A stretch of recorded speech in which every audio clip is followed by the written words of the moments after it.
오늘은 이제 사무엘상 1장을 중심으로 사무엘의 그 부모의 신앙과 또 사무엘의 신앙, 자녀 교육 이런 부분을 성경을 한번 찾아보면서 교훈을 받도록 그렇게 하겠습니다.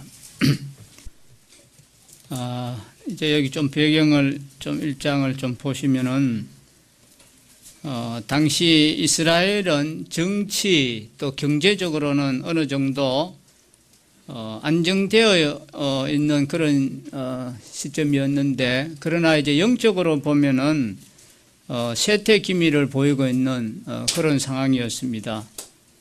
이 같은 역사의 전환기에서 하나님께서는 이 사무엘이라고 하는 한 인물을 준비시켜서 당신의 구속 역사를 진행시켜 가는 것을 볼 수가 있습니다. 그래서 오늘 본문을 통해서 우리가 첫째로 인간의 실패, 즉 말하자면 한나의 불임에도 불구하고 하나님의 구속 역사는 실패함 없이 성취되는 것을 볼 수가 있고, 또 둘째로 역사의 암흑기일수록 하나님께서는 그 어두움을 깨칠 영적 지도자를 예비하신다는 그러한 교훈을 우리가 배우게 됩니다.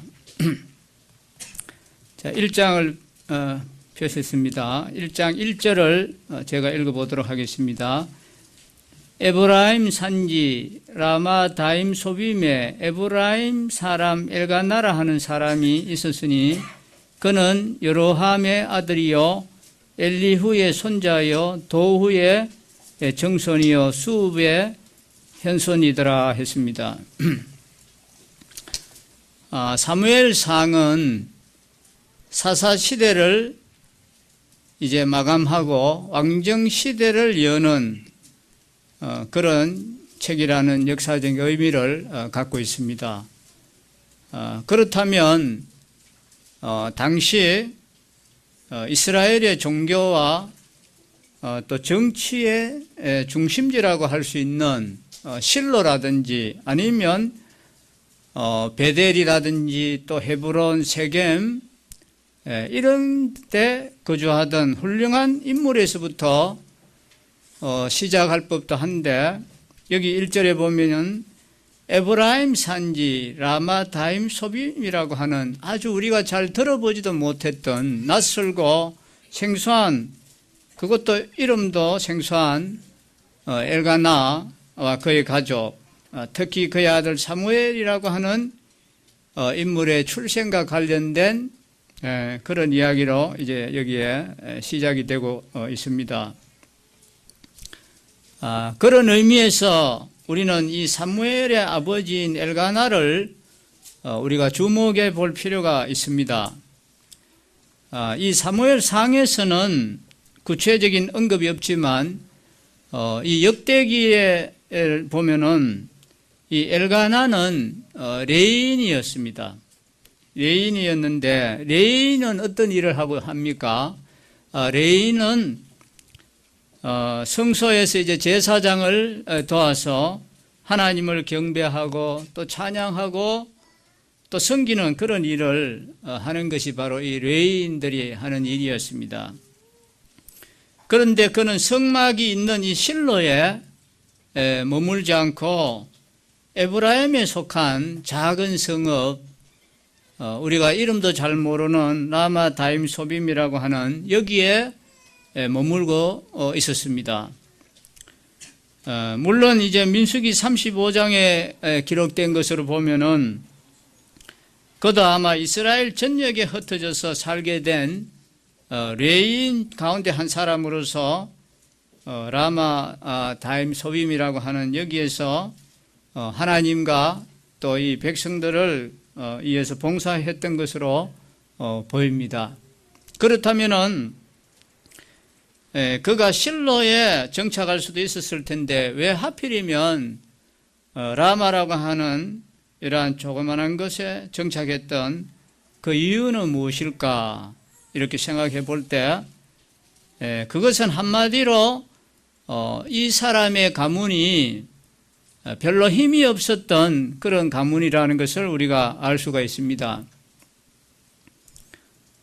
레위인들 중에서도 중심 세력을 형성하지 못한 그런 가문이라는 것이었습니다. 하나님은 이러함에도 불구하고 이 사람을 역사의 전면에 세우시는 것을 볼 수가 있습니다. 그의 후손 이제 사무엘을 이스라엘의 가장 위대한 사사로 세우시고 또 왕정시대를 여는 역사적인 일을 이루어가는 것을 우리가 볼 수가 있습니다. 우리는 이러한 사실을 통해서 알 수 있는 것이 무엇이겠습니까? 하나님은 인간적으로 조건이 훌륭하고 탁월한 사람만을 골라서 일하시는 것만은 아니다는 것입니다.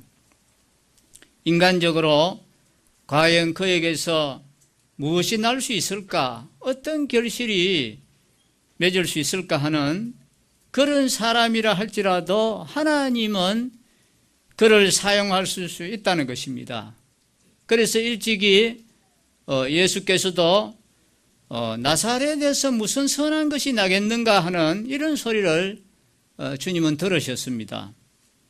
그런데 하나님은 그를 인류의 구주와 머리로 삼으셨던 것을 우리는 알 수가 있는 것입니다. 그래서 우리는 여기에 희망이 있습니다. 모세의 경우를 봐도 그렇습니다. 하나님께서 이 모세를 부르실 때 그는 어떠한 상황에 처해 있었습니까? 그는 80세의 힘없는 노인이었습니다. 그것도 애굽에서 살인죄를 범하고 도망쳤던 자였습니다. 그럼에도 하나님은 그를 사용하시고 그를 통해서 이스라엘의 그 구원이라고 하는 인류 역사에서 찾아보기 어려운 엄청난 일을 그를 통해서 이루어 가셨던 것을 우리가 기억할 수 있습니다. 사람의 상식으로 이것이 가능한가 했을 때 전혀 불가능한 그러한 일이었지만 그러나 하나님께서는 그를 이스라엘 민족의 해방자로 삼으셨습니다. 또 모세뿐만 아니라 하나의 그 몇 마리 양을 지키던 목동이었던 이 다윗도 그랬습니다. 다윗도 들어서 이스라엘 역사상 가장 위대한 왕으로 세우셨는데 그도 참 그만한 사실 인물이 되는 것은 아니었습니다. 또 다윗뿐만 아니라 우리 주님은 미천한 이 어부들을 부르셔서 교회의 그 12사도로 세우시고 기둥으로 삼으시고 또 이 베드로라고 하는 사도는 한 번의 설교로 3,000명이 회개하고 돌아오는 구원의 역사를 일으켰던 이러한 것들을 봅니다. 이것이 바로 하나님의 신비이고 또 하나님의 능력이고 하나님의 일하시는 방법인 것입니다. 그래서 바울은 하나님은 죽은 자를 살리시고 없는 것을 있는 것까지 부르시는 이시라고 이렇게 바울은 고백을 했습니다. 하나님이 하시고자 하는 그 일의 시작은 작고 또 보잘것없고 유치하고 형편없이 보이기까지 합니다. 그러나 끝까지 인내하면서 기다려 보시면 마지막에는 태산을 이루게 되어 있다고 하는 것입니다. 우리의 존재 자체가 작고 보잘것없이 보여도 우리는 실망하거나 좌절할 필요가 없습니다. 하나님은 이와 같은 작은 자들을 통해서 당신의 큰 일을 이루어 가시는 분이기 때문에 그렇습니다.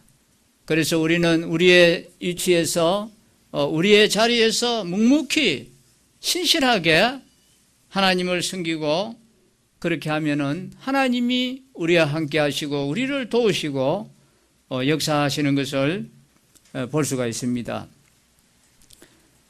이제 2절을 보시겠습니다.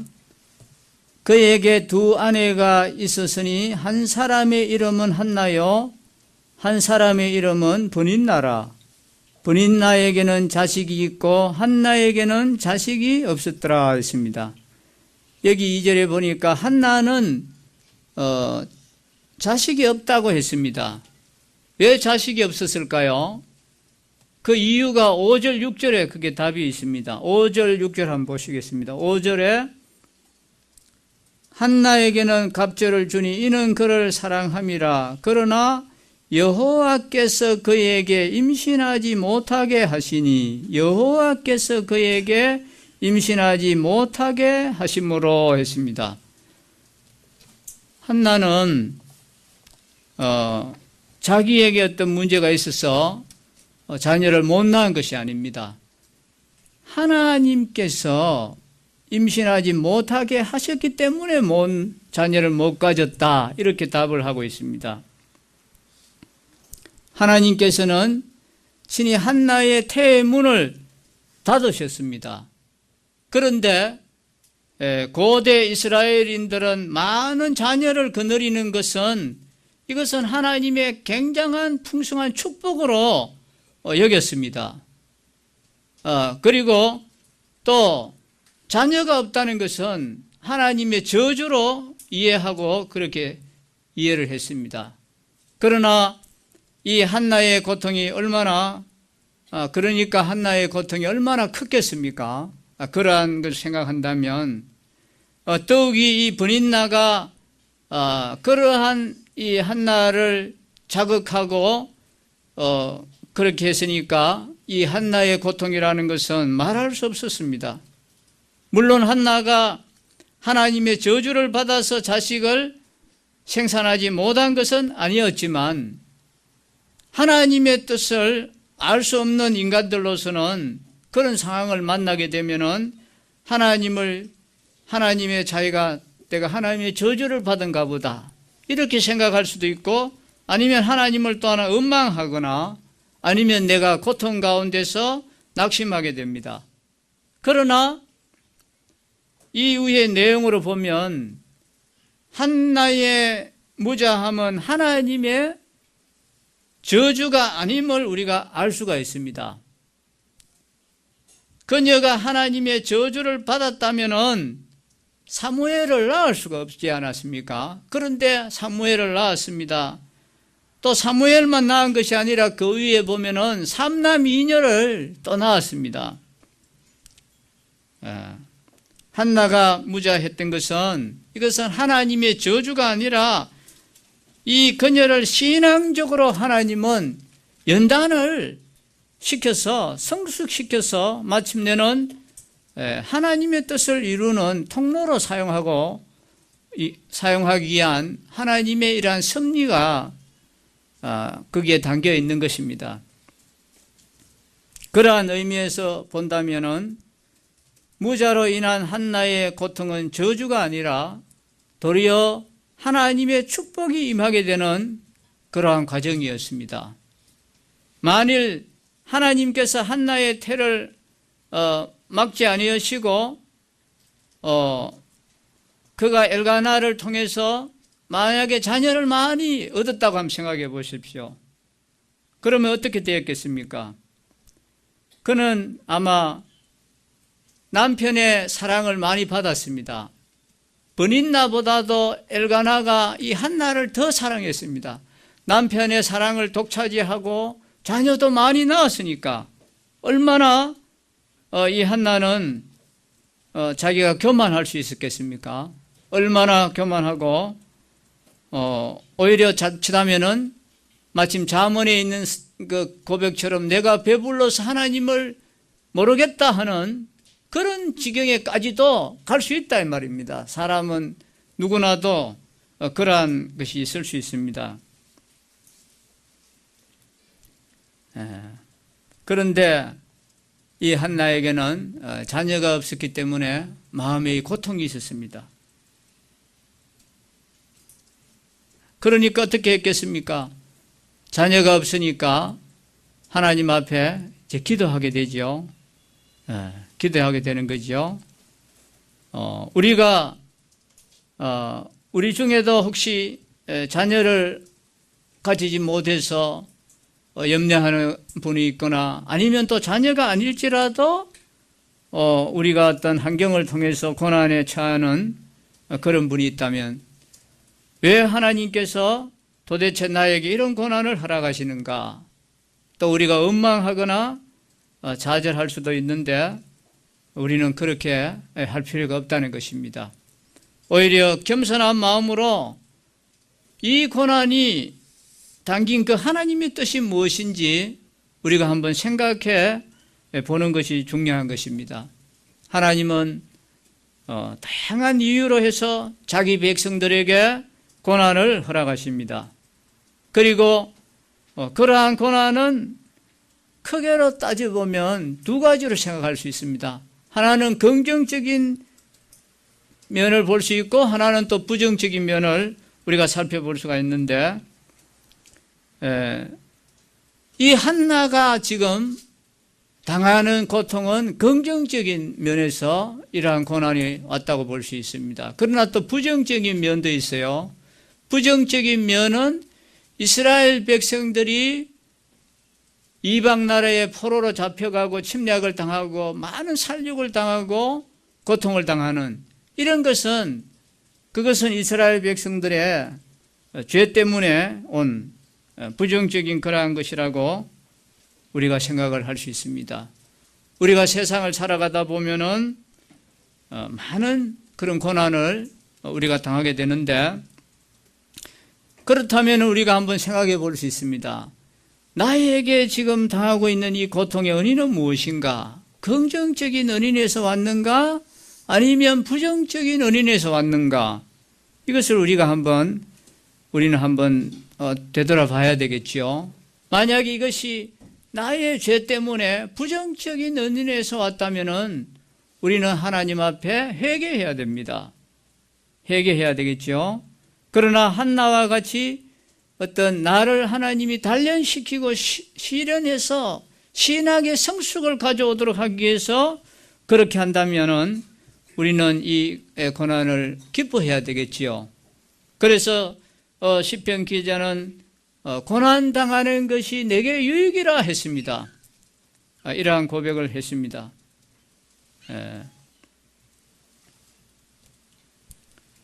오늘날 우리도 고난 받을 때에 그 속에 담긴 뜻을 하나님의 뜻이 무엇인지를 우리가 잘 한번 분별해보고 이러한 고백으로 하나님이 나를 단련시키고 연단시키고 신앙의 성숙을 위해서 주셨다면 우리는 이것을 기쁨으로 받아들이고 감사하는 이런 자세가 우리가 되어야 되겠습니다.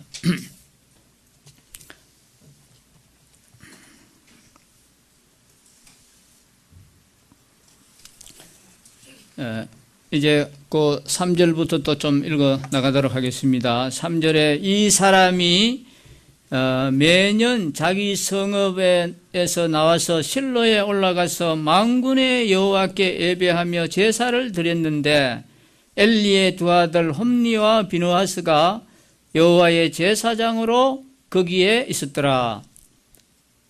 엘가나가 제사를 드리는 날에는 제물의 분깃을 그의 아내 브닌나와 그의 모든 자녀에게 주고 한나에게는 갑절을 주니 이는 그를 사랑함이라.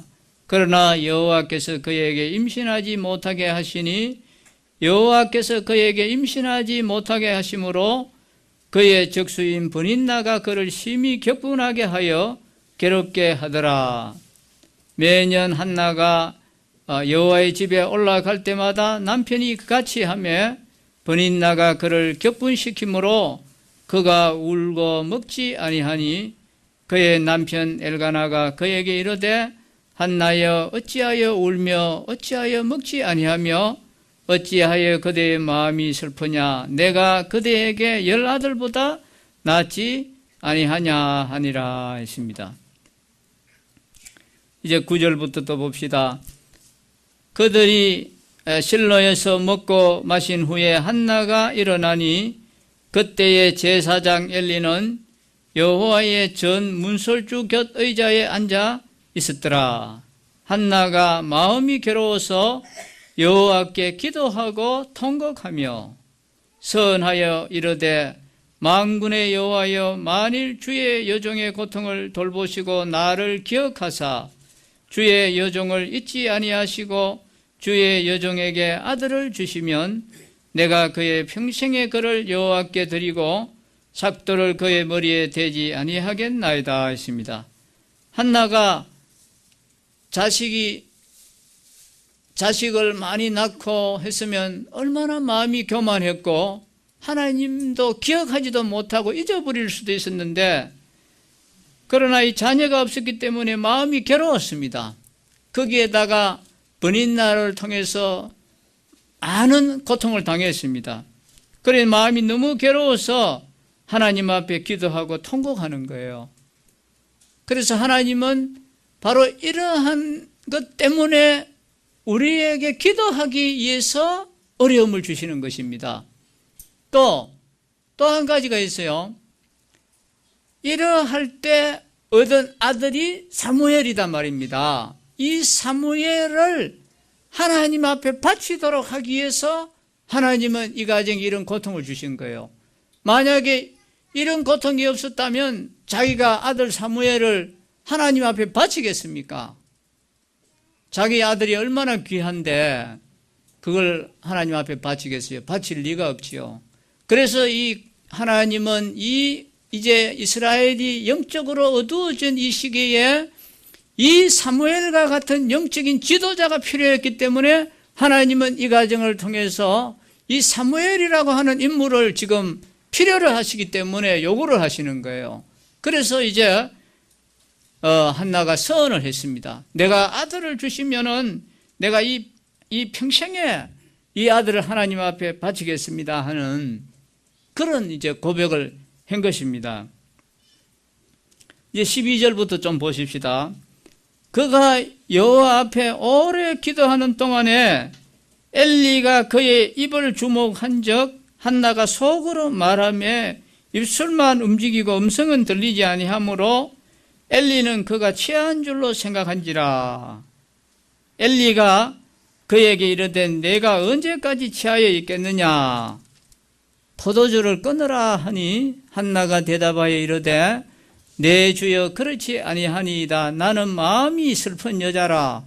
포도주나 독주를 마신 것이 아니요 여호와 앞에 내 심정을 통한 것이 뿐이오니 당신의 여종을 악한 여자로 여기지 마옵소서. 내가 지금까지 말한 것은 나의 언통함과 격분됨이 많기 때문이니이다.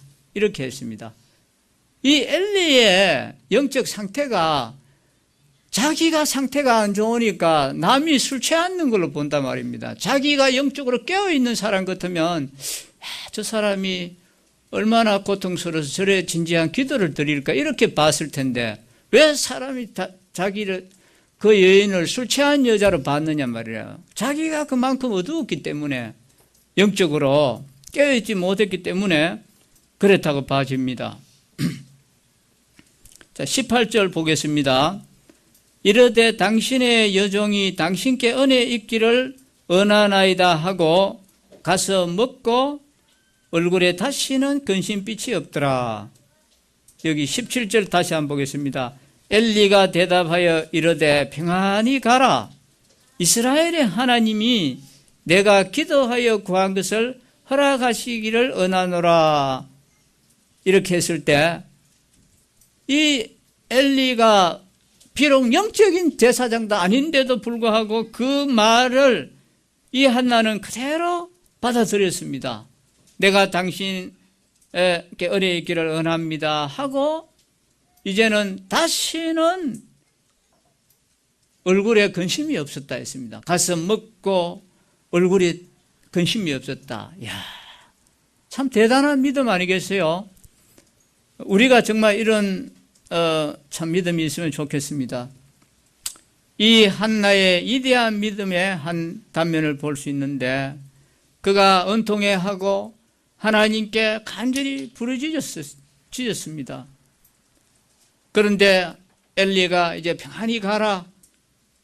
이스라엘의 하나님이 네가 기도하여 구한 것을 허락하기를 원하노라 했을 때 한나는 그것을 하나님의 응답으로 믿고서 이제 그 자리를 툴툴 털고 일어나서 가서 먹고 다시는 얼굴에 슬픈 기색이 없었다고 했습니다. 참 이게 얼마나 아름다운 모습입니까?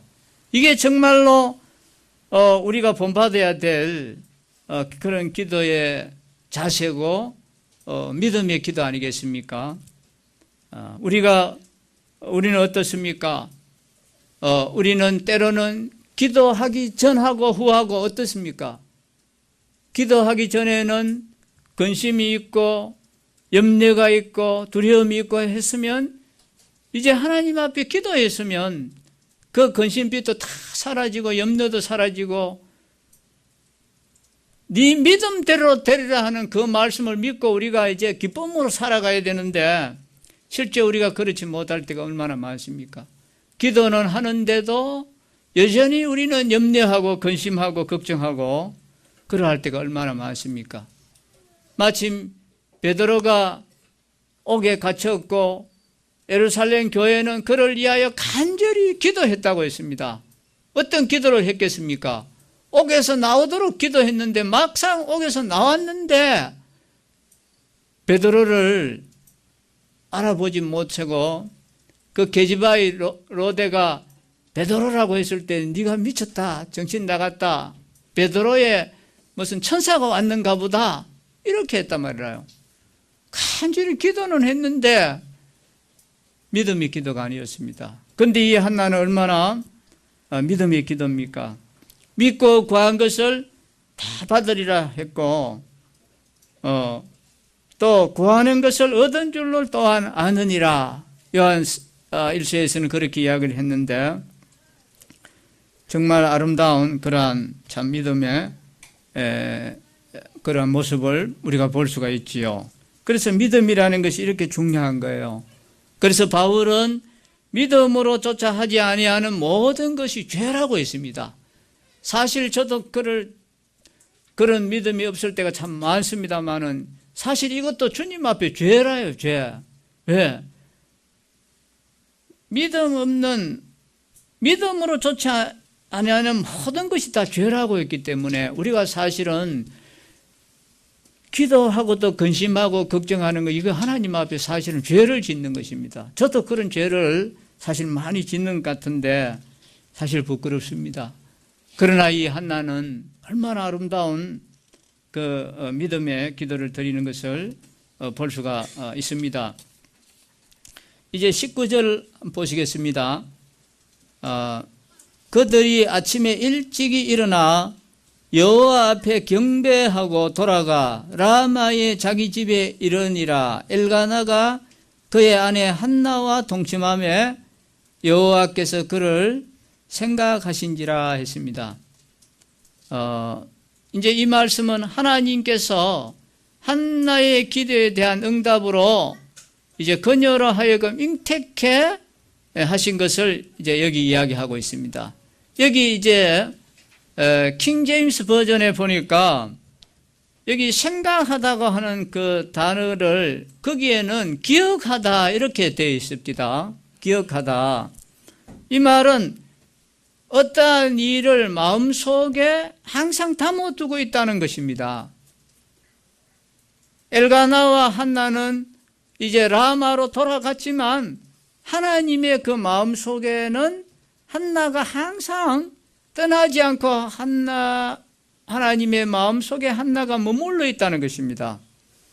이것을 우리는 때로는 추억이라고도 하고 또 회상이라고도 하는데 이제 그 사람을 생각을 할 때 그 어떤 아주 그 좋은 그런 그 감정들이 있다는 것입니다. 우리가 어떤 사람을 만나서 이제 보고 싶고 또 그리워하고 생각만 해도 참 가슴이 설레고 다시 보고 싶은 그런 사람이 우리가 있을 수 있지 않습니까?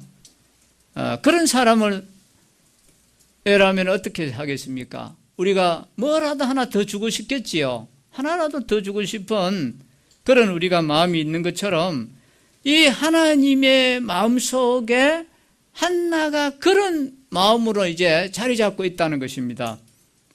하나라도 더 주고 싶은 그런 것이에요. 그래서 이 한나에게 하나님은 사무엘이라고 하는 아주 걸출한 이 아들을 주신 것입니다. 한나에게 그런 매력이 있었다는 것입니다. 하나님 보실 때 이 한나에게 왜 그런 매력이 있었을까요? 한나는 사람들에게 무시당하고 밟히고 그렇게 해도 세상에 가서 자기의 일을 찾으려고 하지를 않았고 하나님 앞에 찾아 나와서 하나님께 기도했다는 것입니다.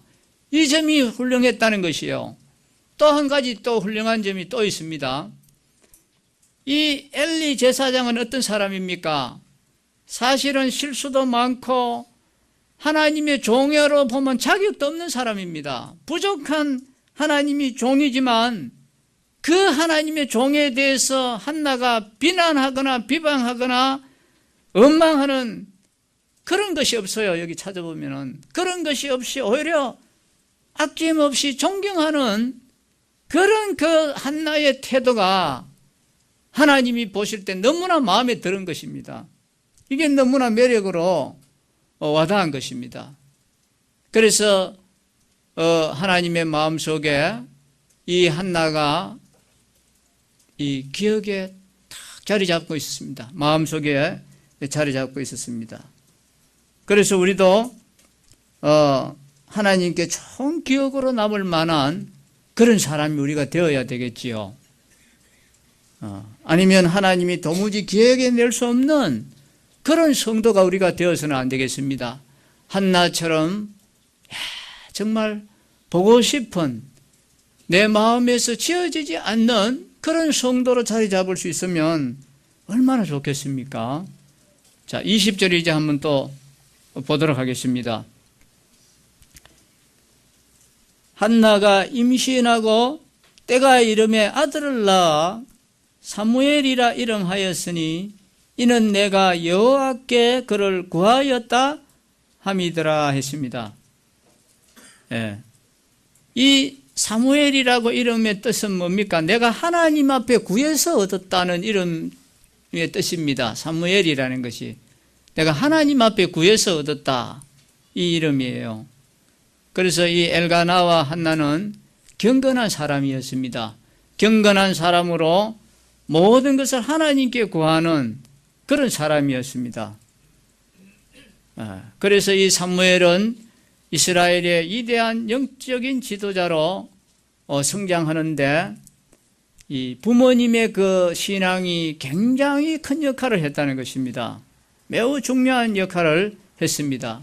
그래서 한 인간이 성장하는 데 있어서 이 가정 환경이라는 것은 굉장히 중요합니다.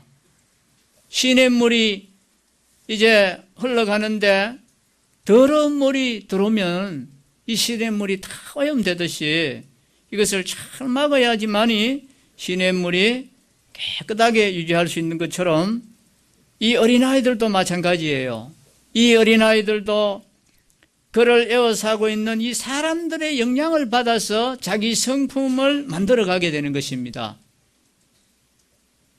그래서 그 아이가 자라가는 데 있어서 그 가정이 도덕적으로 부정한 그런 가정에서 태어나면 이 아이는 도덕적 그런 감각에 얼룩에 묻게 되어 있습니다. 그런 가운데서 자랐기 때문에 이 아이는 나중에 틀림없이 자기도 그런 삶을 사는 거예요. 아버지가 알코올 중독자라서 나는 다시는 아버지처럼 술 안 먹는다 하는데 많은 경우에 알코올 중독자의 자녀는 자기도 언젠가는 알코올 중독자가 된다고 합니다. 이런 것처럼 자라가는 그 환경의 배경이 얼마나 중요한지 이거는 우리가 알 수 있는 것입니다.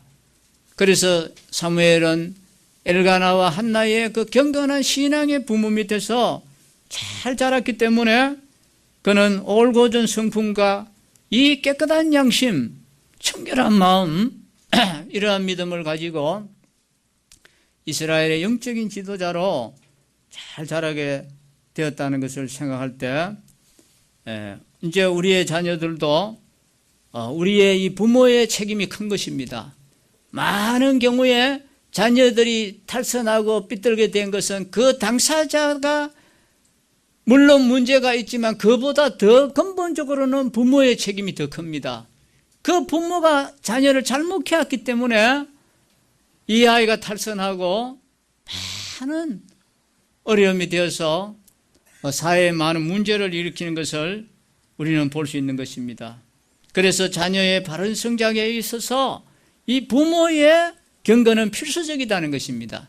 내가 하나님 앞에 신앙생활을 마음대로 내 멋대로 하면은 그것이 틀림없이 자녀는 그 부모를 닮습니다. 닮아서 나중에는 후회해도 그때는 이미 늦었습니다.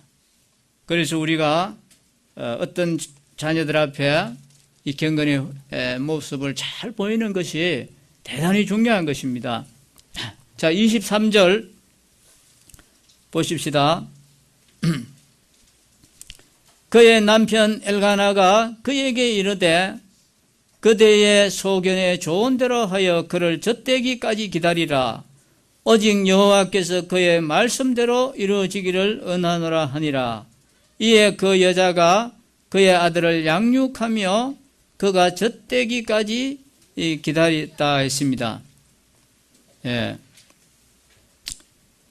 만약 부모가 자녀들에 대한 교육을 제대로 시키지 않는다면 그것은 사회에 많은 곤란한 문제들을 가져오는 것입니다. 부모들이 어려운 여건 속에서도 많은 사랑을 쏟으면서 자녀 교육에 대한 강한 책임감을 갖지 않는다면 이 자녀 교육은 좋은 성과를 기대할 수 없는 것입니다. 우리가 어떤 일을 성취하기 위해서도 세심한 주의를 우리가 기울여야 되고 거기에 시간을 투자해야 되고 또 돈을 들여야 되고 많은 인내가 필요합니다. 그런데 그 가운데서도 이 자녀 교육이라고 하는 것은 이것은 금전으로 계산되지 않습니다. 이것은 꾸준한 헌신과 인내가 필요한 것입니다. 이러한 자녀 교육이라는 것은 사실 어려운 과제이긴 하지만 그러나 하나님이 우리 부모들에게 주신 고귀한 이것은 의무고 책임인 것입니다. 그런데 이 사무엘의 어머니 한나는 그 고귀한 의무와 책임을 잘 알고 있었던 그런 여인이었습니다. 이 땅에 오늘날 이 사무엘과 같은 아이들이 많지 않다는 것은 한나와 같은 어머니가 많지 않다는 것입니다. 부모들이 신앙의 모범을 보이는 가정에서는 그만큼 훌륭한 신앙의 자녀들이 나올 가능성이 많은 것입니다. 그러면 사무엘을 위해서 기도했던 한나의 그 마음 깊은 곳에서는 무엇이 자리 잡았겠습니까? 사무엘을 사랑하는 마음에서 우러나오는 그 아들을 위해서 헌신하고자 하는 이 숭고한 열망이 있었다는 것입니다. 한나는 어느 부모 못지않게 아니 그 이상으로 이 아이의 교육을 위해서 여러 가지 노력을 했을 것입니다. 한나가 이 사무엘을 바라볼 때 어떤 생각을 했겠습니까? 자기가 자녀가 없을 때 하나님 앞에 간절히 기도해서 얻은 아들 아닙니까? 그것도 얻기만 했습니까? 아들을 주시면 내가 이 아들을 하나님 앞에 바치겠습니다 하는 그런 약속을 했기 때문에 이 사무엘을 볼 때마다 한나는 그런 마음으로 잘 양육을 했을 것입니다. 우리 주변에서 일어나는 청소년의 범죄 이런 것들을 보면은 다 사랑을 받지 못하고 그런 데서 나온 자녀들이 다 사회에 문제를 일으키고 많은 어려움을 끼치는 것을 볼 수가 있습니다. 이 어둡고 부패한 사회에 빛과 소금의 올바른 자녀 교육에서 위해서는 부모님의 경건한 신앙이 큰 영향을 끼친다는 것을 우리가 생각을 해볼 수가 있습니다. 그리고 여기 보면 한나가 이제 사무엘을 양육해서 젖대기까지를 기다리라고 했습니다. 그리고 이제 그 이후에 또 24절부터 계속 읽어보면은 아이가 이제 젖된 후에는 즉시 실로의 엘리 제사장으로 가서 아이를 서원에 따라 바쳤다고 했습니다. 거기 24절을 보세요. 젖을 후에 그를 데리고 올라갈새 수소 3마리와 밀가루 1에바와 포도주 1가죽부대를 가지고 실로 여호와의 집에 나아갔는데 아이가 어리더라 했습니다. 아이가 어렸습니다. 아이가 어렸다. 이 어린아이를 이제 한나는 하나님 앞에 내가 드리겠습니다 약속을 했기 때문에 그 약속을 지킨 거래요. 블레셋 군인들이 이 법궤를, 언약궤를 빼앗아 가면은 무조건 이제 좋은 줄 알고 빼앗아 갔다가 많은 재앙이 있으니까 이걸 이제 다시 돌려보내려고 하는데 그냥 돌려보내면 안 된다. 속건제를 이제 드려야 한다 해서 거기 이제 전나는 소 둘을 끌어다 가지고 이제 수레를 메우고 거기 송아지들은 집에 이제 떼놨습니다. 떼놓고 이제 이 암소는 베세메스 길로 이제 올라가는데 울고 좌우로 치우치지 아니했다 그랬습니다. 이 짐승도 자기 새끼를 떼놓고 갈 때는 울면서 그래도 자기 그 길을 갔다고 했습니다. 짐승도 이런데 참 우리 여기 보면은 부부가 자녀가 어린데도 자녀를 버리고 가는 그런 어머니라든지 가끔 그런 경우를 보는데 참 저게 어떻게 가능한가 할 정도로 그런 생각도 해봅니다. 찬미하고 보혜가 연년생이에요.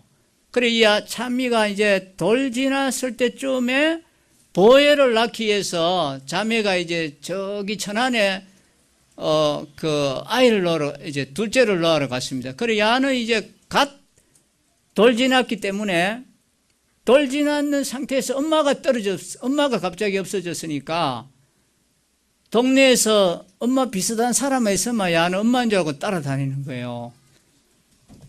그걸 제가 참 어릴 때 몇 번 보니까 저도 마음이 짠하던데 그때는 엄마는 물론 더 하겠지요. 그런 걸 저는 이제 생각을 하는데 근데 이 한나는 어떻습니까? 한나는 이 아이가 어린데도 그 약속을 지켰단 말입니다.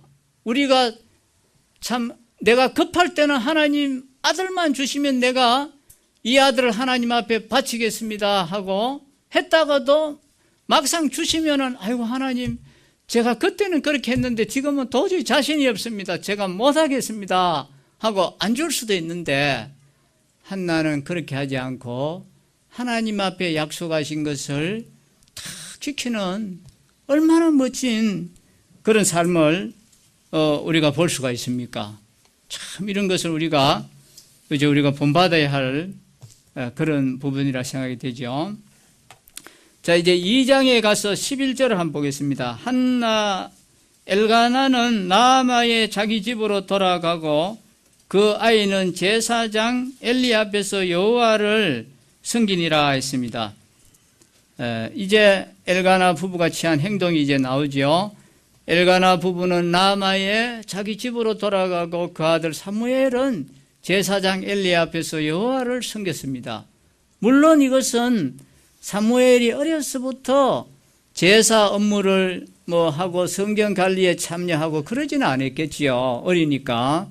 그렇지만 이제 이 사무엘은 아이 때부터 여호와 섬기는 것을 잘 배우며 자라갔단 말입니다. 이렇게 사무엘은 어려서부터 하나님 섬기는 것을 배우고 자랐기 때문에 이 영적 암흑기에 이스라엘을 등대와 같이 우뚝 솟아서 그들이 나아갈 길을 비추어주는 역할을 감당하는 위대한 인물이 될 수 있었던 것입니다. 우리는 여기서 자녀의 신앙교육에 대한 중요한 사실을 배웁니다. 신앙교육은 그래서 어려서부터 시작해야 된다고 했습니다. 아이 때부터 이 신앙교육을 시켜야 아이가 커서 하나님 앞에 바른 삶을 살 수가 있다고 했습니다.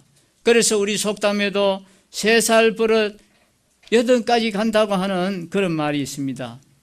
우리 자녀들을 훌륭하게 잘 키우려면 우리는 이 아이 때부터 이 말씀으로 잘 키워야 됩니다. 잠언의 말씀에도 비록 아이라도 그 동작으로 자기의 품행에 청결하며 정직한 여부를 나타낸다고 했습니다. 또 마땅히 행할 길을 아이에게 가르치라. 그러면 늙어도 그것을 떠나지 아니한다고 했습니다.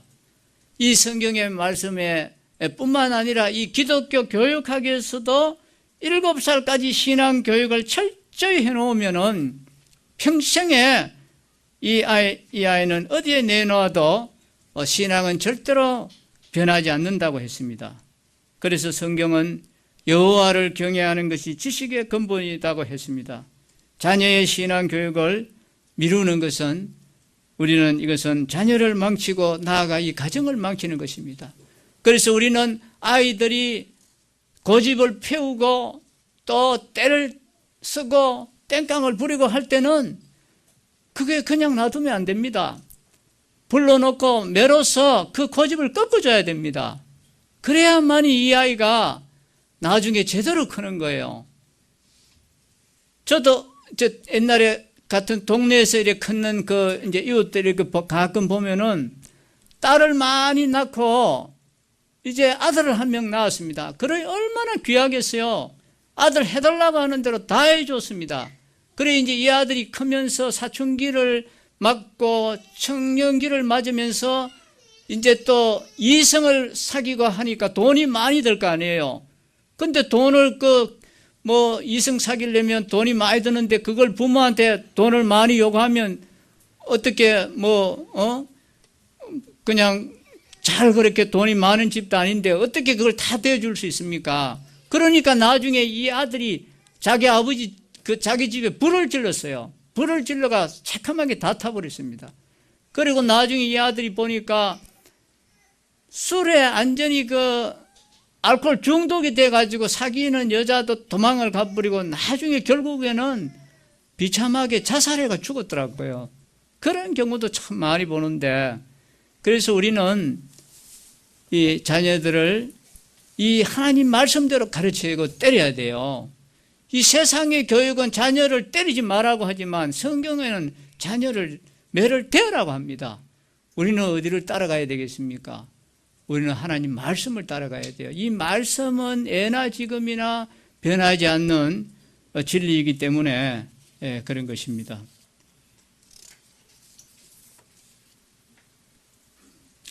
시간이 많이 됐으니까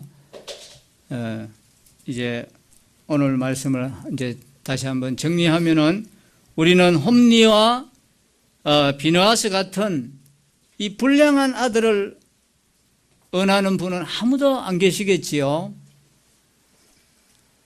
그러면 이 사무엘과 같은 이러한 영적인 아들을, 하나님을 경외하는 아들을 은하신다면 먼저 부모된 우리가 신앙의 본을 보여줘야 되고 우리 자녀들에게 이 하나님의 말씀으로 부지런히 가르치고 우리가 교육해야 된다는 것입니다. 엘리와 두 아들 홈리와 비느하스 이 가정과 엘가나와 한나와 사무엘의 이 가정은 너무나도 빛과 어둠과 같은 그러한 대조를 보여주고 있습니다. 기도하겠습니다.